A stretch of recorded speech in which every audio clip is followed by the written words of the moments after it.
Hello, everyone. Welcome to another episode of Chris McDaniel's America.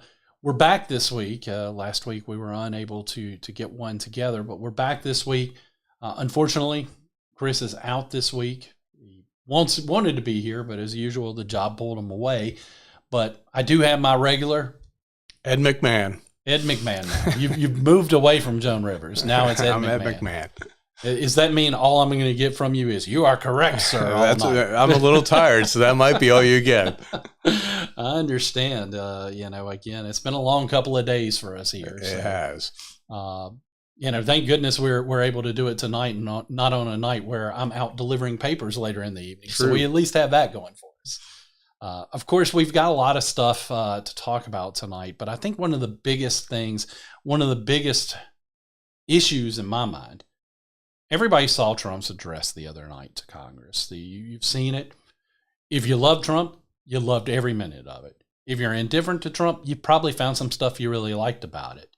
If you hate Trump, you're never going to admit that you found stuff to like about it because you're blinded by Trump derangement syndrome, and you're going to stick with that. That's just who you are. And that brings me to what I want to discuss tonight, because what we're seeing right now, the behavior patterns of a large segment of the Democratic Party. And we'll be clear, because we'll be nice. It's not all of them, because there have been some that have been critical of this direction, but there's been a large number. I would say it's still the majority of the Democrat Party that is just so blinded by whatever hatred they have of Donald Trump that they just have to do silly things. Like at the address, they show up and they're holding up these little ping pong board paddle type signs with silly sayings on it. One of them was "Fire Musk," which I found completely ridiculous considering the fact they're admitting to us that they hate the fact that Elon Musk is finding waste and trying to cut it out. So is what it is on that. They had other sayings, Trump lied, I think was probably their, most creative. It just, again, this is the type of stuff that we see, but that I kind of expect. Stupid, silly, yes. Having Congressman Al Green stand up and shout, I don't like it, but if he had just shouted something once and sat back down, but he wouldn't do that. He had to keep shouting. He had to keep hollering. And that's where it became a problem. He had to be removed from the halls of Congress. The sergeant at arms was called to remove him from the chamber, which is absurd that happened. And the fact that they think that's okay in the first place to be that disruptive. I remember a few years ago, I can't remember which politician it was, but I know it was during the Obama years, and it was when Obama was attacking the Supreme Court. And it was such an outrage from the Democrats because he screamed, "You lied." You remember when that happened, right, Jim? I do remember. I don't know who screamed it, but I do remember it.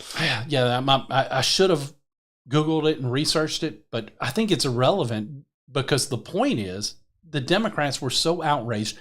He yelled once, sat down afterwards.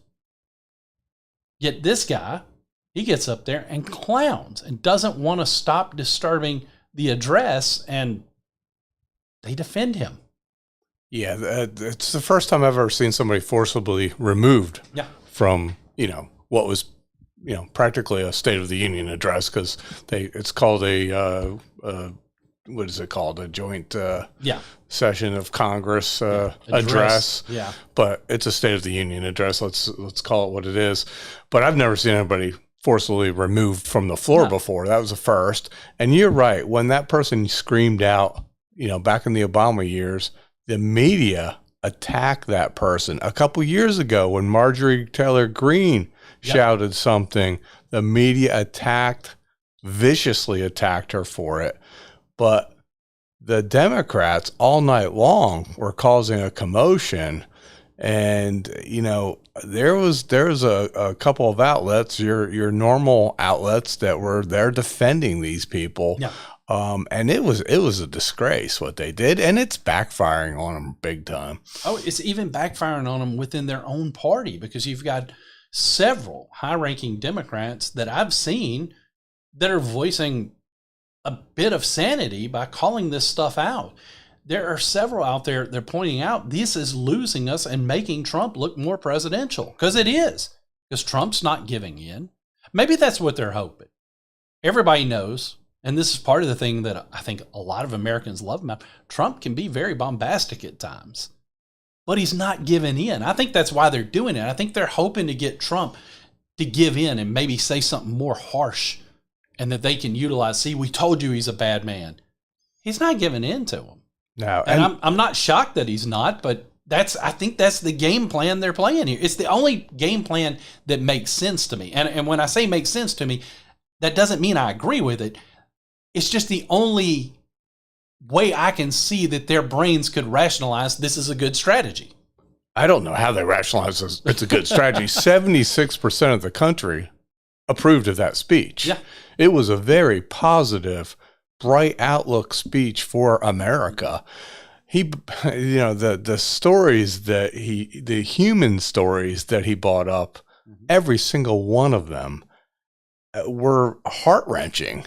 And how the Democrats sat there on their hands and didn't stand up for a 13-year-old kid with brain cancer, or a mom whose 12-year-old daughter was viciously murdered at the hands of immigrants, and they sat there on their hands.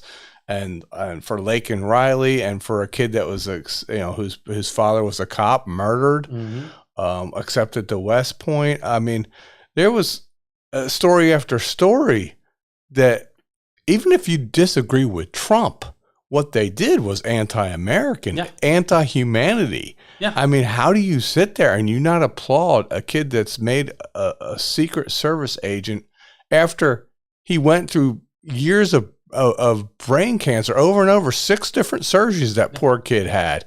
And that moment where he hugged John Curran, the head of the Secret Service, was magical. I mean, if it didn't bring tears to your eyes, then you're not a human being. His face when Trump said he was getting that badge was magical. I mean, because he wasn't expecting it. He didn't know it was coming. You can't fake that level of shock. This kid, and I did a little bit of research on him, 109 badges, honorary, because he dreams of being a police officer. Dreams of being a police officer. When he was originally diagnosed 6 years ago, they told him he had 6 months to live. Yeah. And he's a miracle testament that he's still here. And because, and let's be honest, I know it's sad and I know it's there's a very good chance that dream of being a police officer is never going to happen because of the cancer that he has. I hope he beats the odds. He's already gone further than he was supposed to. So he might. Right. But that's why these honorary badges are so meaningful and so important to this kid, because I think he recognizes it. Yes, he's only 13, but he's been dealing with this for 6 years. He is well older than his years, without a doubt, because he's gone through so much. I read a quote from him where he says, I'm going to go on as long as God will let me. Right. And he said, when my time's up, I understand. I mean, his perspective is better than yours or mine, I'm sure, on dealing with loss or dealing with our own morality. Because again, he's facing stuff that a 13-year-old kid should never have to face. His parents should never have to deal with. And he's facing it head on, and he's living out his dream through he was wearing a police officer's uniform at the address. So again, when he's held up high by his father, and everyone there is standing and applauding. We thought it was everyone until the camera pans over and you see that section of Democrats not standing. How do you not give a 13-year-old cancer survivor, and we're going to call him survivor because right now that's what he is. He's a survivor. How are you going to sit there and allow your hatred for Donald Trump to get in the way of doing the human decency thing? This morning, I recorded a new episode of the Right Side Radio Show, Jim, and on it, this story in particular got the better of me. I actually, dropped some colorful language when describing. I'm a little bit calmer now than I was then, but it still frustrates me because, again, I don't have any children, but I've got so many friends that do, and some of those friends, They're kids I've adopted as some of my own because I've watched them grow up. And I just think to myself, if that was my child and I was going through that, and the president of the United States, whether it's Donald Trump, Joe Biden, Barack Obama, I don't care which one, the president of the United States asked me to come to his address, and that president is honoring me and my child and giving him that special honor of that Secret Service agent badge. And I look and I see people that are unwilling to stand because of partisan politics. It's offensive. I can tell you right now, Jim, if I were at that address and this had happened last year and it was Joe Biden, I would have stood for that kid. I wasn't standing for Joe Biden. I'm standing for the kid. Listen, and I've never seen Republicans sit on their hands when a president walks in. Mm-hmm. They stood up. Republicans stood up for Joe Biden every single State of the Union address. They did it for a Barack Obama. I've never seen Republicans sit on their hands when a president of the United States walks into that chamber. Yeah. So it was a disgrace from the very get-go what they did. But then to sit on their hands for those special stories from regular American people, mothers who lost their children, a kid with brain cancer. I don't know. I don't know how you become a human being where you sit on your hands for that. I also don't know how you could be so stupid politically that you didn't think that was going to backfire on you.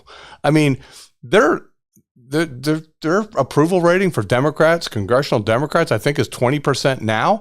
I think it probably went down to 10% now. I don't know how anybody defends this. And the biggest story coming out of that address has been the disgrace that the Democrats made out of it. It's all over the news. So you know darn well they lost more voters than before. Trump's approval ratings higher than ever before. Their approval rating is lower than ever before. So it's backfiring on them. They deserve what they're getting. But I don't know how anybody votes for a Democrat. I don't know how they vote for a Democrat either. And here's the more perplexing thing, Jim. If you really think about it, the Democrat Party, what do they always attack us on? They attack us that we're not human. We don't have enough compassion. Right. We don't have heart. You're right. They say it all the time about Republicans. We're the ones that are mean. We don't want to spend money on Social Security. And even there's little stupid ping pong paddle cards. They were saying save Medicare. Yeah. Donald Trump has made it clear he's not doing anything to Medicare. So, and then they'll hold up, lies. Well, anybody's telling a lie, it's the Democrats. And, it's insane. I think the other thing that I think I have to point out about what happened on Tuesday night was a group of Democrat ladies showed up there wearing pink. And they're the same Democrats that just sat there and voted against a bill that would ban boys from playing girls' sports. Well, they're all hypocrites. And we know that because, we've watched them time and time again when they don't take stands that would actually protect. A few years ago, they were claiming that Republicans were declaring a war on women. Wasn't that long ago. Right. And yet here it's their party that's trying to give opportunities that little girls should have to play on their sports teams. They're trying to give it to men or little boys whose parents, and let's be honest about this, and I don't want to get off too far on this, but the fault of any little boy that thinks he's transgendered or whatever it is, that's the fault of the parents because they're enabling it. They're probably pushing him in that direction in the first place. It's child abuse, in my opinion, and it's 100% wrong because no child has the ability to make that kind of decision because they don't understand the ramifications. Well, I agree with the little children, but I think there's a case where, a matter of fact, the woman might have been at that address, is the school was pushing transgenderism on a teenager and not telling the mom that, this person was identifying as the opposite sex and were hiding it from her. And you're correct. The schools have become part of the problem when it comes to this issue. And I'm not sure what to do outside of what Trump's doing is, making it clear that there's only two genders in this world. And, how sad is it that we have that we're down to this? It's it's sad. It's also laughable that we are now discussing what a man and a woman is.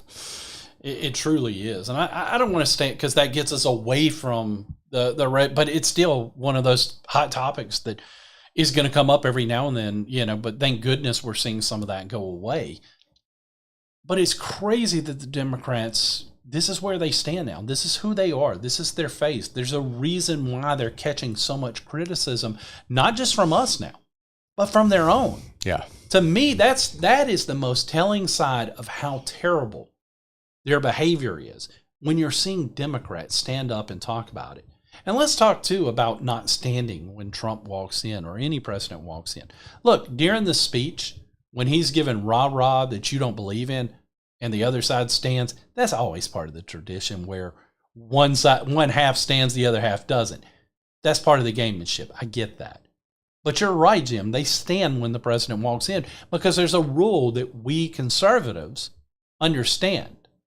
And that's that you respect the office even if you don't respect the person. Correct. The office still matters. Democrats don't respect the office. They only respect power. And the fact that they don't have that power right now, they cannot wrap their heads around it. They still cannot, for the life of them, imagine how Donald Trump won this election.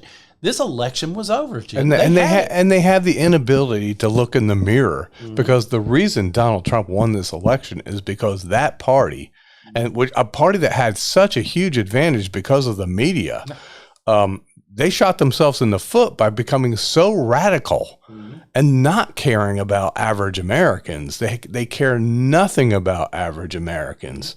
I mean, Donald Trump really, honest to God, I think he's a great president. But if you think about his policies, it's almost all common sense. It's common sense. Yeah. It's common sense that boys should not be allowed to compete in girls' sports. It's common sense that you don't allow millions of unvetted people across our borders. It's common sense that you cut out all the waste and fraud that DOJ has been finding. That's common sense. And Democrats are against all three things I just talked about. How are you against that? Yeah.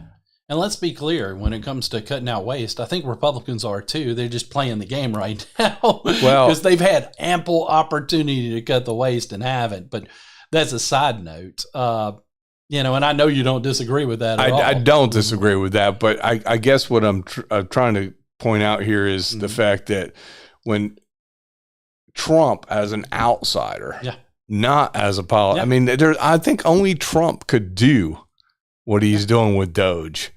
Because if you come up through that system, you're that politician that's come up through the system as a you went from one level to another level, and you're just ingrained in politics. You're not going to touch. You're not going to touch it. Yeah, you're 100% right on that. And to talk about the signs that they were holding up, because you brought them up a second ago. You said that they had lies. They also had false. So I guess that was their clever way of just, hey, look, every time he talks, it's false. They of course, had the Save Medicaid. They had the Musk steals. How is Musk stealing? He is uncovered.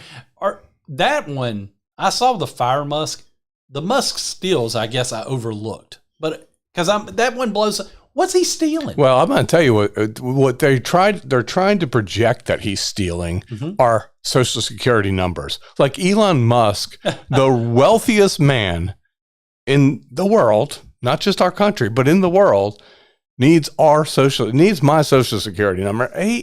He's not stealing, but that's what they want you to believe. They want you to believe that your identity's in danger because Elon Musk is in there actually cutting government waste. But that's what they've come down to, Jack. This is how sad their arguments are at this point. Well, the other sign that caught my attention they were holding up, protect veterans.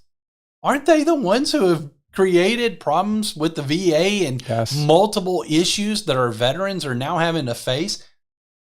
Do they not even see their hypocrisy or do they honestly think that they're the protector of our veterans based on the fact that I have seen them target veterans time and time again, saying that they're a domestic terrorist threat? You've seen the memos. You've seen where they've said it. Yet they're going to sit there and hold signs that say protect veterans? Yeah, they're the ones that kicked veterans. I mean, kicked people out of the military because of COVID vaccines. I mean, they have no respect for our military. They have respect for sending our military dollars overseas to other countries, but no respect for actual Americans who served for our country. So it's just insane, because when you see folks like John Fetterman as the voice of reason within the Democrat Party, again, and I still think Fetterman is a Looney Tune. He is. Based on the way he's conducted himself, he is one of the most sane members of that party at the moment.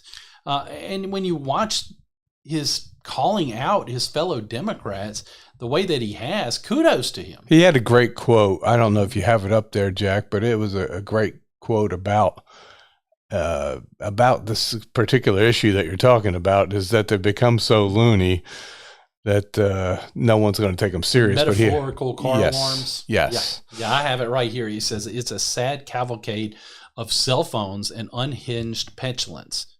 It only makes Trump look more presidential and restrained. We're becoming the metaphorical car alarms that nobody pays attention to, and it may not be the winning message.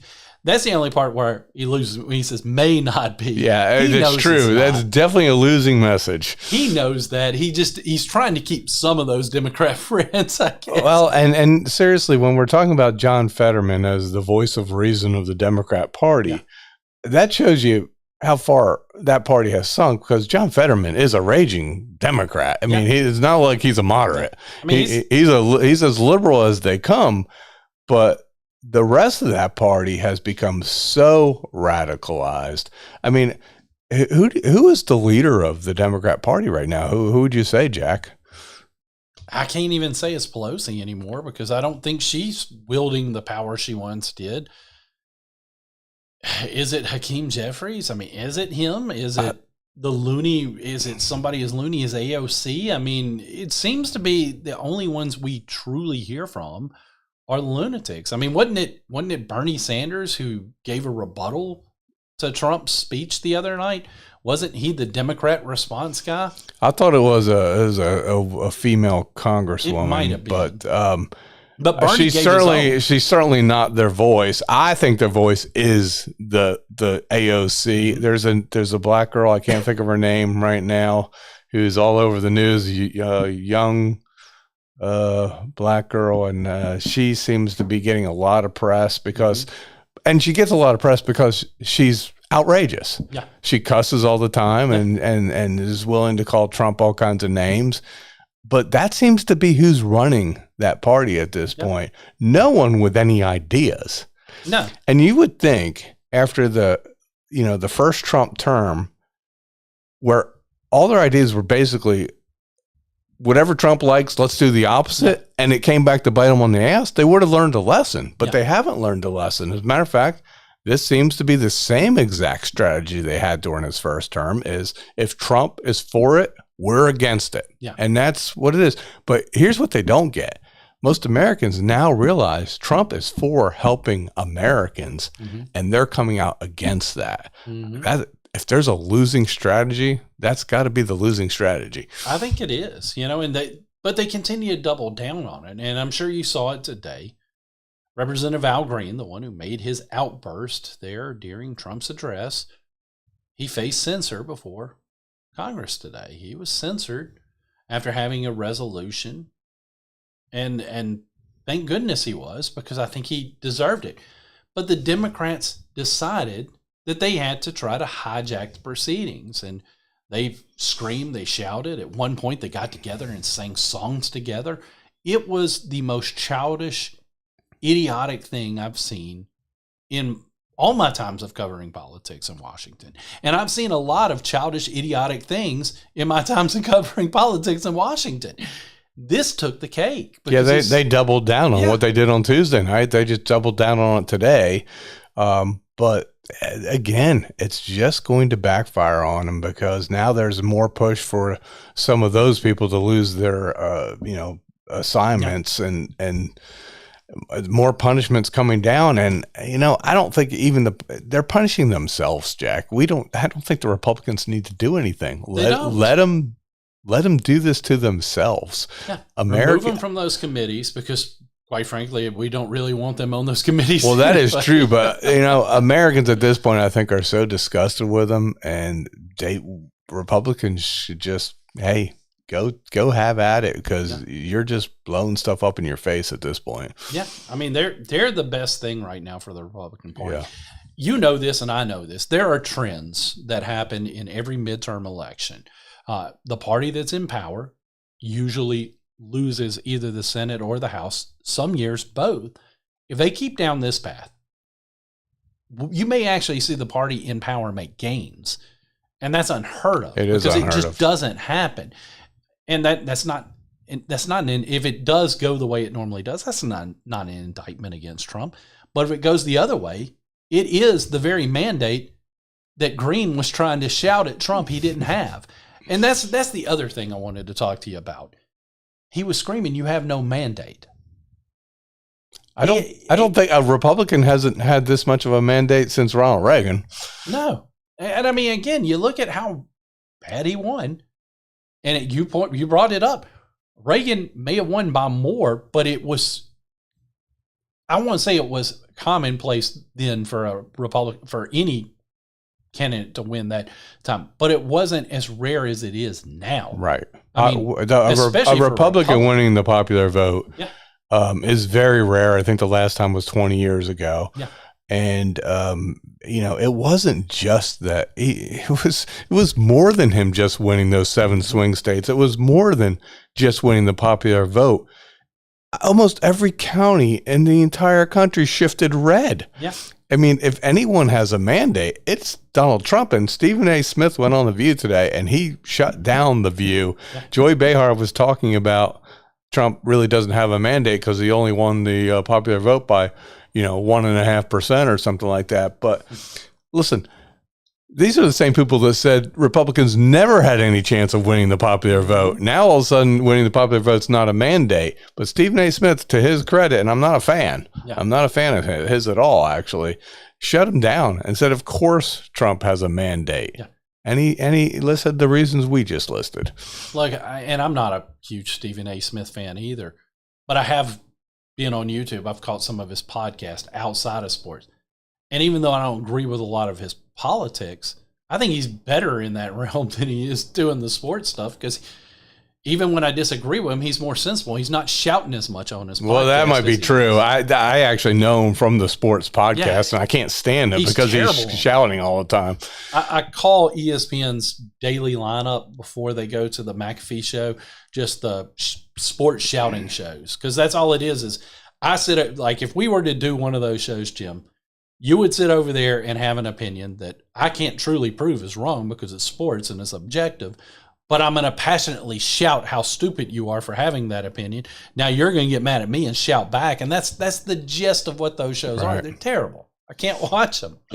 I think one thing that we as Republicans or conservatives need to be a little careful of is because the radicals in the Democrat Party, which is most of them at this point, have shifted so far to the left. People like a Stephen A. Smith and a Bill Maher and those people are now starting to seem like they're moderates, and they're really not moderates. So we have to be a little more. We have to be careful that we don't now accept, oh gosh, this is the moderate part of the country, because they're not moderates. They're all really far left. Some are just so far left, it's mind-boggling. And to your point, and I'm talking to you, listeners, so look at me real quick. If you think Jim's wrong on that point, go back to the Obama years. Count how many Democrats switched party allegiance to the Republican Party, but still vote like Democrats today. We've faced an amazing amount of Republicans in our own state that were Democrats, and again, I understand the Republicans recruited them. I may have been a part of a couple of those recruitment efforts, but now I would never be a part of that type of recruitment effort without something in writing that your philosophies and you're going to adhere to our party platform. And when you don't, I can tell you another thing I would never do, Jim. I would never sit back and defend a bad Republican. Never. I don't care what is by your name. If you're voting poorly, I'm going to call you out. Looking at you, Roger Wicker. I'm going to call you out when you have bad votes. It's not personal. It's not because I think you're a bad person. You're probably a great person. But I am going to call you out because, again, it's important for the integrity. If you want to have a party, if you want the party to mean something and have any bit of integrity, you better start doing that. Because what you're going to do is you're going to wake up 5 years from now, 10 years from now, maybe even sooner than that, and you're going to be wondering, when did the Republican Party become the left-wing party? Because I can promise you this, there are a lot of old school Democrats who grew up in that party that started saying that years ago, because when they got into Democrat politics, it was not the absurd left-leaning party that it is today. It made a shift. The Republican Party could make that shift. That's one of the good things I hope that we're seeing with Trump, is that we're seeing the party move back that direction. I just am fearful of them just not trying to. I'm just fearful of them just outlasting Trump, for this next 4 years and then going right back to the same way that they've always been, just because I know how the game's played. And that's the sad reality. I hope that's not the case. I hope that he's instilling a backbone in some of these folks who for years have shown us they don't have one. But there's a term that Chris calls those type of politicians. I'm sure you've heard him say it, where he refers to them as squishes. Yep. Squishes are going to squish. When Trump's gone, they're going to squish the other direction again. Whoever's holding the power, that's where they're going to go, because they don't have a true backbone. They're only with Trump because right now it gives them political coverage. So we're talking about the Lindsey Grahams of the world. We're talking about folks like Roger Wicker, who, trust me, and Wicker won't be facing another election while Trump's in office. But if he was, I can promise you, he's going to wrap himself up in Donald Trump, so that way when he comes up, you'll think you're voting for Donald Trump by voting for him. It's going to be the same thing for a lot of these others. They're going to gravitate towards Trump, get through the midterms. After the midterms, that's when we'll see the real test of what the Republican Party is. Actually, honestly, I think it's probably going to take until the next presidential election. So. And because Trump right now has a stranglehold on these people. And I agree, but he has a stranglehold on the squishes at this point. They know. I mean, Lindsey Graham's the best example you can give right here. Yeah. Lindsey Graham, the biggest warmonger on the planet, more so than most of the Democrats. He took Trump's side over Zelensky recently. He never would have done that if it wasn't for Donald Trump. And he knows. I mean, listen, as much as I dislike Lindsey Graham, he's smart. Yeah. He does know you go against Trump right now and you're a Republican, you're going to get smashed in the next election. So I agree 100% with what you're saying with the squishes. But as long as Trump keeps doing what he's doing, keeps serving the American people the way he's serving us right now, everybody will be, his power is going to increase, and everybody's going to be afraid of him for the next 4 years. And what my hope is, Jack, that J.D. Vance will carry on that legacy. We'll talk about that when we get back, because I think you brought up some good things, but I think we got to pay some bills real quick. So I do want to talk about, I want to talk about J.D. Vance, because he showed us something just last week. I want to talk about some of that. We'll be right back, guys. Let's hear from our sponsors real quick.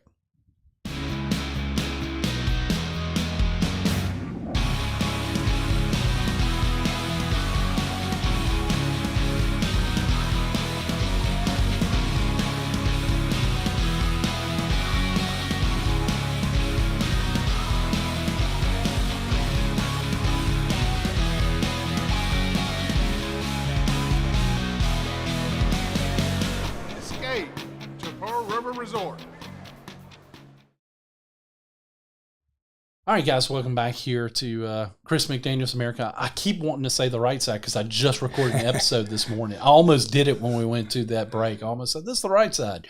It's not. It's Chris McDaniel's America. No, Chris, I'm not trying to take over your show. We want you back next week for sure. But no, you brought up something right before we went to the break, and that's J.D. Vance.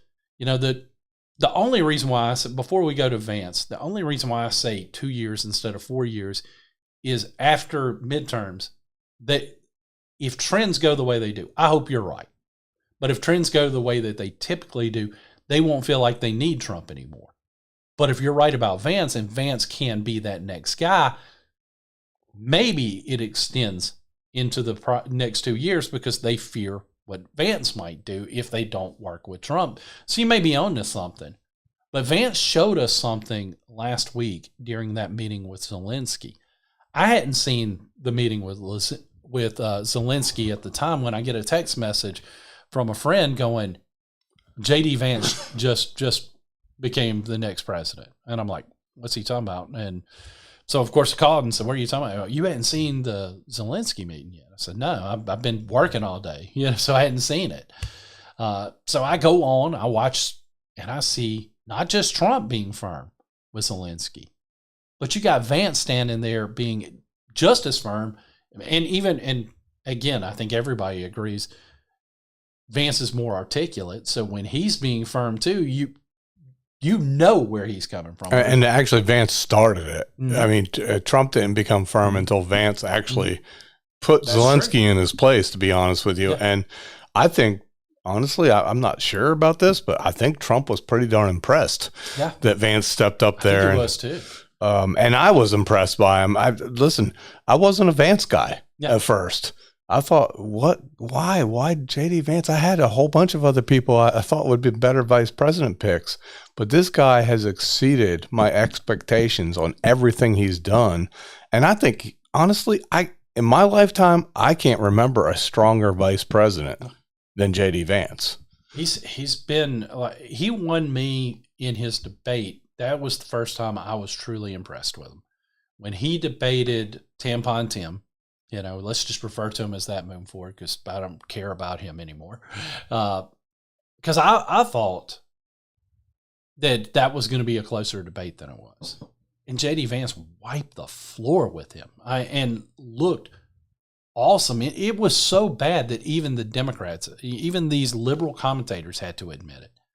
They couldn't give Tampon Tim any credit because they saw. Now, they tried to, at this point he got better. No, he never got better. He was terrible throughout that entire thing. But I got to tell you, I would not want to debate J.D. Vance. No. About the only person I think could stack up to J.D. Vance in a debate is Chris McDaniel. Yeah, but I've seen J.D. on dozens of shows, these attack shows, CNN, MSNBC, or whoever ABC. They all try to attack this man, and this man can handle his own. I mean, they give him the gotcha questions, and he will come right back at them. That's why I'm saying I don't think I've ever seen a better vice president than this man, because he always has Trump's back. It's never, I'm not really sure why Trump that. I might have done something differently. This man is loyal, really smart. Yeah. Obviously, one of the smartest politicians we've have out there. But also he has a backbone, and he's a fighter just like Trump. So that's why I think in 4 years' time, I think he'll be our next president, and he can carry the mantle that Trump has started, which is why I believe we have a really bright future as long as we don't lose the path that we're on right now. Yeah, absolutely. And that's the key, because if your prediction holds true, guess what happens to those squishes? Now they have a reason after midterms to follow Trump for 2 more years because they're scared of what JD might do if he gets in. So that could be a path, and I hope that's the path we see. Now, talking of paths, let's switch gears real quick from deranged Democrats, and let's talk about trade wars. We've seen that Trump did enforce these tariffs that he delayed for 30 days on Canada and Mexico. And, of course, we see people start to flip out. I think, if you recall, Jim, I think you and I did the show when it was first being discussed before Trump, and I had questions about it. You were cool, calm, saying, I think it's just a negotiation tactic. You ended up being right. And it worked because Canada and Mexico folded.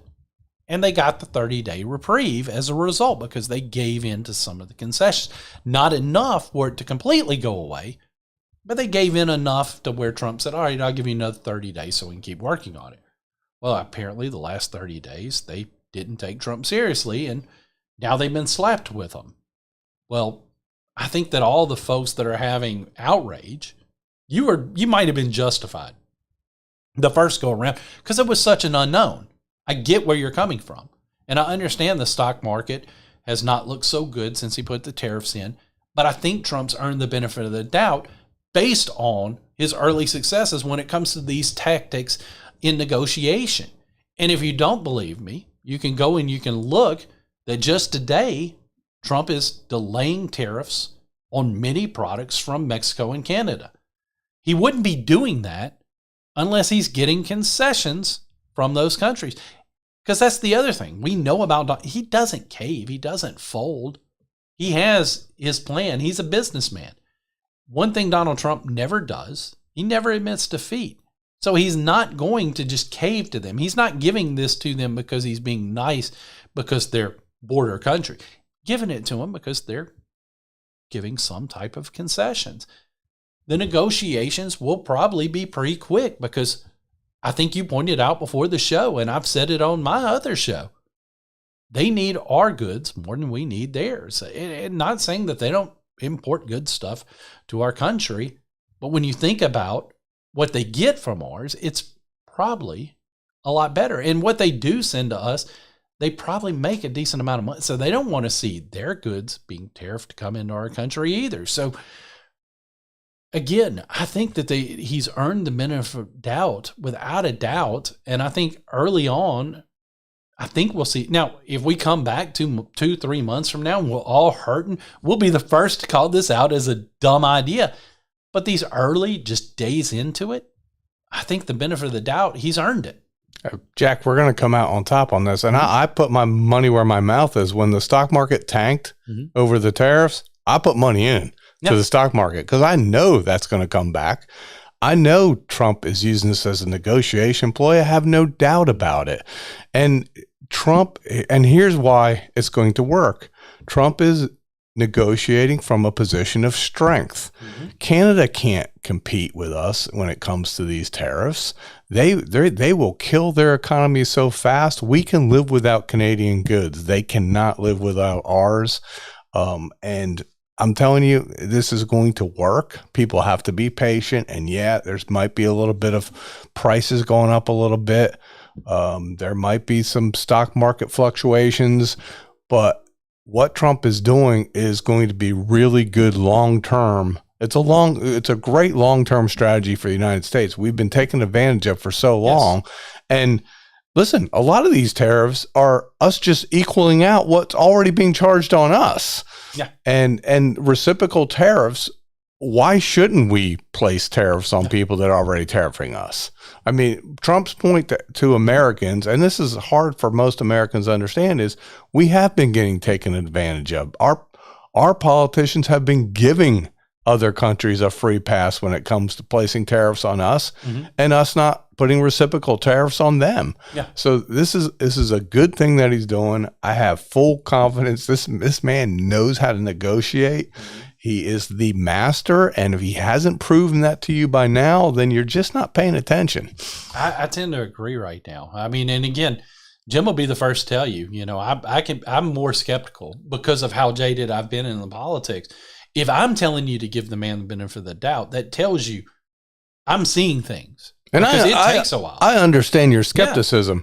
Yeah. And believe me, if this was your typical, normal, everyday politician who, your Mitt Romneys or your Joe Bidens or any of them, George Bush, Bill Clinton, any of them, I would have the same skepticism. Yeah. This is not that. This is not that politician. As a matter of fact, he's not a politician. This man is a businessman.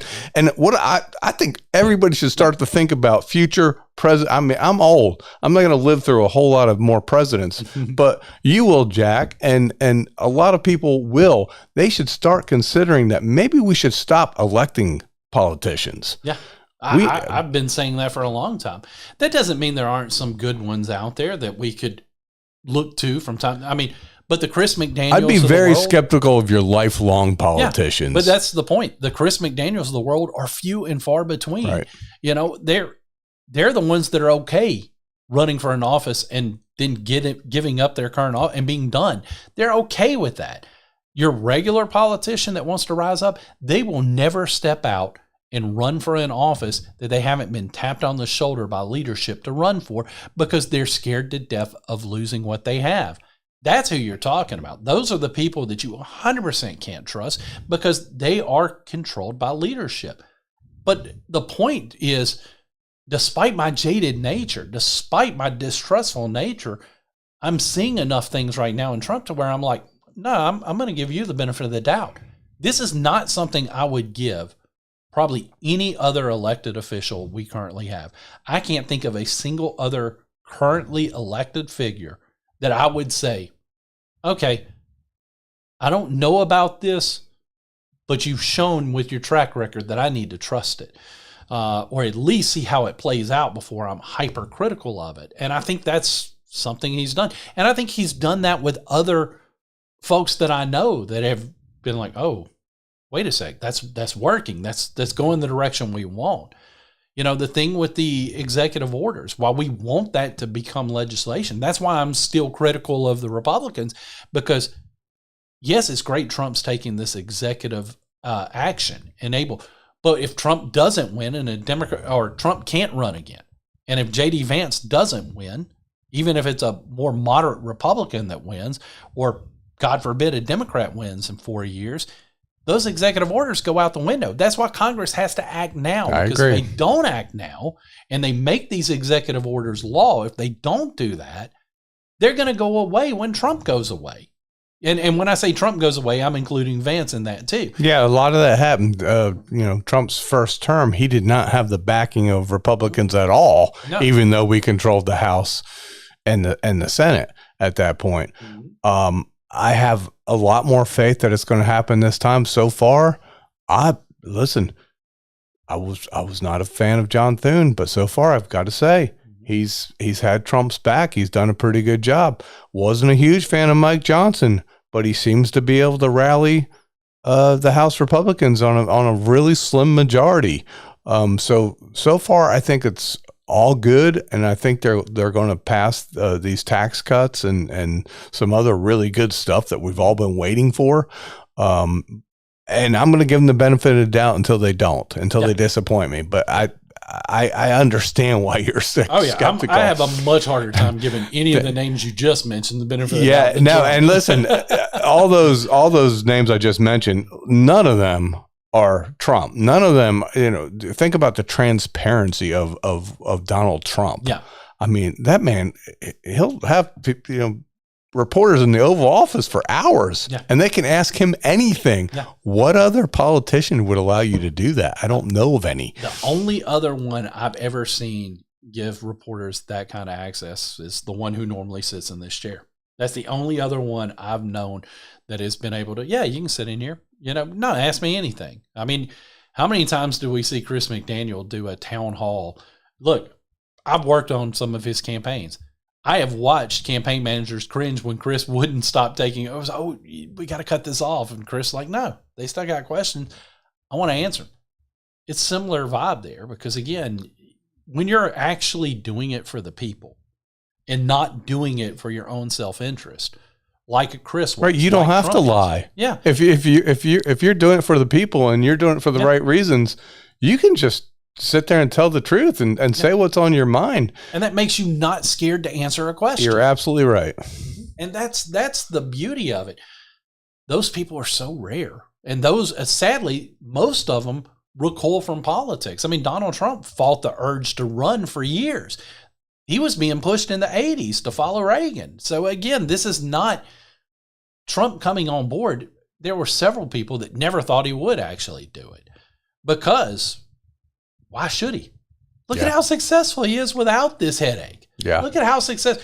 He didn't have all these federal indictments beating him down the head until he got elected president. Yeah, he didn't have a bullet flying through his ear until he went and ran for president. Yeah, no, it takes a brave person. It takes somebody that really has to want to make the country a better place, somebody that really loves this country. And you can tell that, listen, Donald Trump has a huge ego, And it's the greatest thing ever for our country because he wants to go down in history as the greatest president who's ever lived. And people should embrace that. They should embrace his ego. What makes him tick is benefiting the rest of us. And that's the media doesn't get that. Democrats don't get that. A lot of just people on the street don't get it. They don't get the fact they see him as bombastic and arrogant and all this other stuff. They don't realize that's what's making him tick, and it's what's making him really want to be so great for the rest of us. Look, there was early in his career, when not career, but early in his first run for president, that was the very stuff that turned me off of him. The fact that I thought he was bombastic, the fact that I thought he was too in your face, the fact that he did this. But that's the very things that truly resonated with people, and that's what elevated him. That's why he went from no shot to the only shot. And that's the whole reason why I got it after a while, because at first, again, and part of that too, and to be honest, Jim, part of that was when you have the liberal media already saying the very things that you're thinking or that your own prejudice against the man might be saying out loud to you. When you hear it repeated over and over again by talking heads, you start to convince yourself, okay, I'm right here because they're saying it. Everybody's saying it. You don't understand. And the reason I make that point is to prove that the media could, despite anyone knowing that they are willing to lie to you, that they're willing to manipulate you, you might be somebody who's well-versed in that. But if you have that slight prejudice already and you hear them repeat it, you feel vindicated. So you'll follow along with it despite the fact you know better. But you should be proud of yourself, Jack, because how many millions of people are stuck with Trump derangement syndrome because of the media, and they can't pull themselves out of it. They can't pull themselves out of it no matter what. Donald Trump the other day said, whatever I do, I can't please these people. They're never going to stand up for me. I could cure cancer. They're not going to stand up for me. He's absolutely right. And I see it on Facebook, even with some of my Facebook friends. I mean, people that I actually am real friends with. They can't get out of Trump derangement syndrome. It's in their head.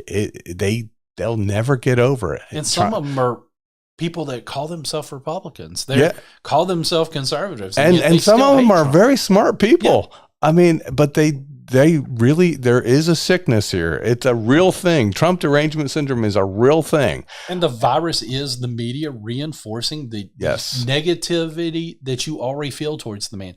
When it's reinforced constantly to you, and it's over and over. Part of what helped me move past it was I started to, people like yourself writing columns about him, folks that I respected, folks that I understood, know as much as I know about politics, and I'm like, all right, they're seeing something here that I'm not seeing. So I got to get past how loud he can be. I got to be past the fact that he's willing to insult. I got to dig a little, and then you start to see a little bit more. You start to understand a little bit more. Are there still things that Trump does that I cringe at? Sure. But I also see a lot of the good that's happening in this country as a result of him being in the office. And that well outweighs the things that I used to hold on to. And again, we're talking years ago. Jim actually put me in a column one time because I was picking at an actual good friend of mine. He was a big Trump supporter, and he and I were going back and forth. I think you thought I was actually being insulting, or you might have been worried that somebody didn't know the two of us were friends might see it and think I was being insulting. And I took that to heart. I didn't get offended. I was like, Jim's just giving good advice here that I might want to tone down and watch it because somebody's going to see that, think I'm one of these never Trumpers, which I never was. And it's just, the never Trump mentality never worked for me. I never understood why anyone would say, okay, I will vote for anybody but him. Yeah, especially these are people that were supposedly, like Billy Crystal, supposed to be a big, huge conservative. Yeah. And he's going to vote for Joe Biden or Barack Obama over the Republican candidate because he's a never Trumper. That's true Trump derangement syndrome.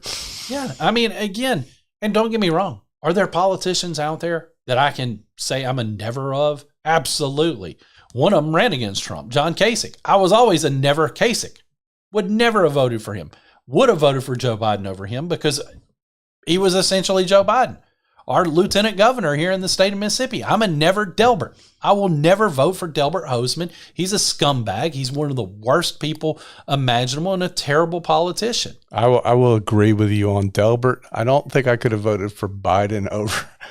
Maybe, well, that's because you have the benefit of the last 4 years. That is true. If you go back to 4 years ago when we were being told he was the moderate option. You're right. I'll give you my never is Hillary Clinton.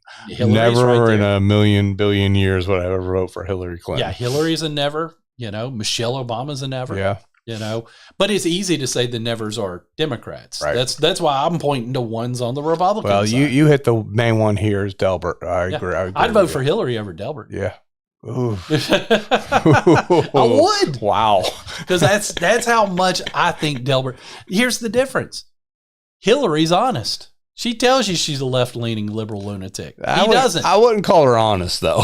Well, at least when it comes to being a liberal she might not hide her politics, but I wouldn't call her honest. That's a fair point. I retract my honest statements. But I've always, again, that's something, because I had somebody one time, how can you vote for a Democrat over any Republican? I'm like, well, because if the Republican's truly a Democrat, and the Democrats running against him, at least the Democrats being honest that he's a Democrat. That is true. And that's a sad statement, because if I'm left with two options, a liberal Republican or a Democrat, it's better to vote for the Democrat because you're going to be stuck with liberal policies, and at least now their side can take the blame for it, instead of what we have happening right now. Yeah, and the reason I kind of agree with you on that point, because if you do vote in a liberal Republican, there's going to be a lot of Republicans that are just going to vote for that R next to their name, and will never wisen up to the fact, because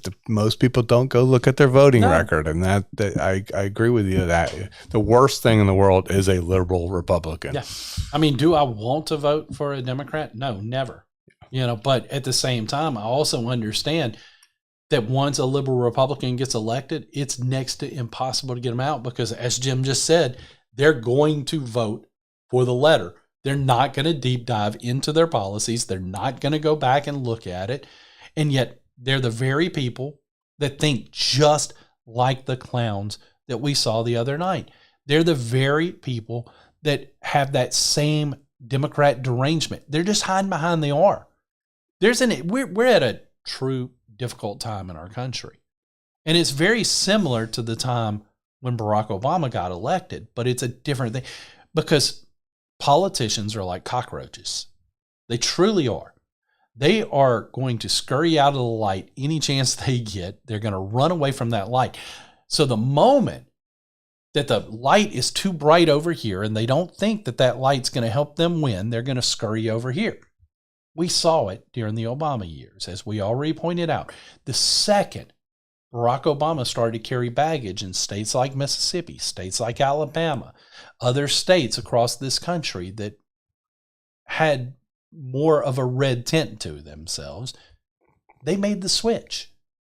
What I'm afraid of, and I think you can agree with this, what I'm afraid of is that we're going to see something similar, although the difference this time is they're not running from a candidate like Barack Obama. They're running to Trump, but they're not running to Trump because they believe in Trump. They're running to Trump because they believe Trump can get them elected.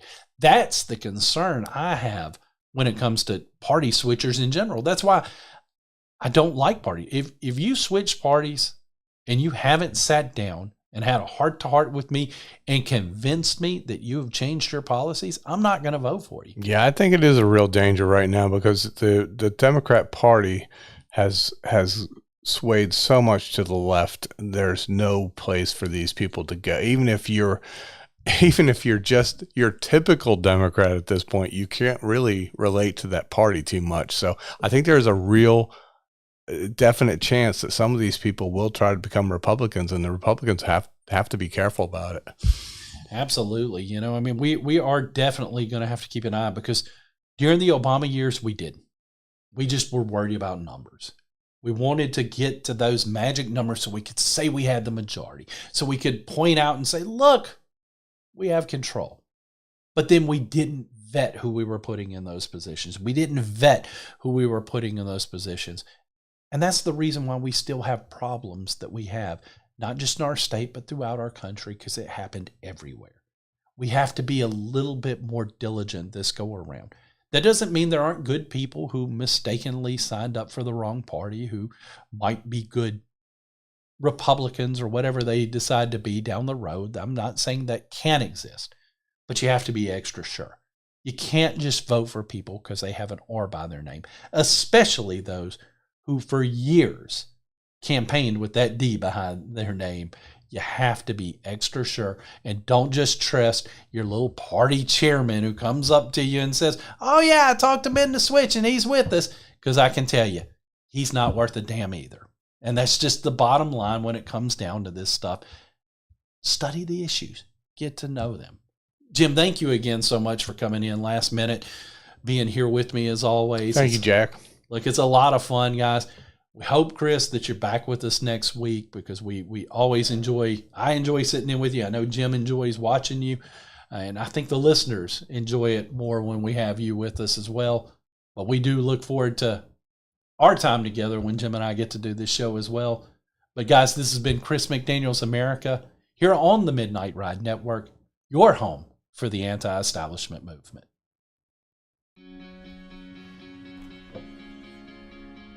Looks like you've been sleeping well. Megan, he's back. The My Pillow guy. And you're looking good. Still feeling good. Well, just when you thought it couldn't get any better, we've got the best pillow ever, My Pillow 2.0. Wow, it's so soft and smooth. It's cool to the touch. How did you do that? Well, we took My Pillow's patented fill and combined it with this new technology that we didn't have back then when I invented My Pillow to bring you the best pillow in history, My Pillow 2.0. Just like all of you, I never imagined that My Pillow could get any better. That's why I haven't changed it in nearly 20 years. Then I heard about a revolutionary new technology, and I knew I had to bring it to you all. My Pillow 2.0 is truly the next generation of My Pillow. The My Pillow 2.0 is cooler and softer than the last My Pillow. It is so comfortable to sleep on at night. I look forward to going to bed, and I wake up well rested in the morning. Sleep is all about temperature and height. My Pillow 2.0's patented adjustable fill is going to give you the exact individual support you need from your head to your bed. And now here's where it gets even better. We've all experienced those temperature-related sleep interruptions where you get too hot, you toss and turn, you flip your pillow over to the cool side. Well, all that's gone with my brand new My Pillow 2.0 cooling fabric that's made with temperature-regulating thread. The best sleep just got even better. Whether you have a MyPillow or not, you need to get the brand new MyPillow 2.0. Call or go to MyPillow.com now. Use your promo code, and for a limited time when you buy one, you'll get a second one absolutely free. You're sleeping even better. And cooler, too. And you're looking good. Feeling good. I knew you would. Visit MyPillow.com.